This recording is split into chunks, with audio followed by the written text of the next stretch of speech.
নমস্কার বন্ধুরা, সবাইকে জানাই শুভ মকর সংক্রান্তি। বাঙালিদের 12 মাসে 13 পার্বণ।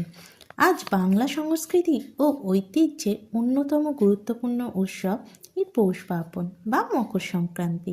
পৌষ মাসের শেষ দিন এটি পালন করা হয়। এই মকর সংক্রান্তি নিয়ে প্রাচীন ইতিহাসে অনেক পৌরাণিক কাহিনী আছে।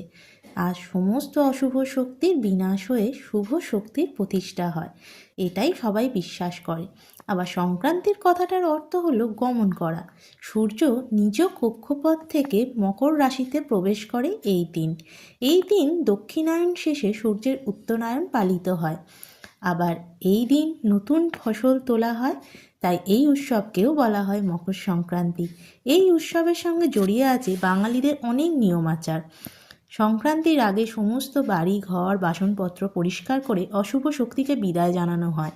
এই দিন প্রত্যেক বছর সাগরদ্বীপে আয়োজিত হয় গঙ্গাসাগর মেলা, যেখানে দূর দূর থেকে লক্ষাধিক পুণ্যার্থীর সমাগম হয়। আর এই দিন ঘরে ঘরে পিঠে পুলি পায়েস তৈরি করে সমস্ত দেবদেবীকে অর্পণ করে নতুন মাসকে স্বাগত জানানো হয়। গ্রেগরিয়ান ক্যালেন্ডার অনুযায়ী হিন্দুদের প্রধান উৎসবগুলির মধ্যে এটি বছরের সর্বপ্রথম উৎসব, যা বিভিন্ন নামে দেশের বিভিন্ন প্রান্তে পালিত হয়।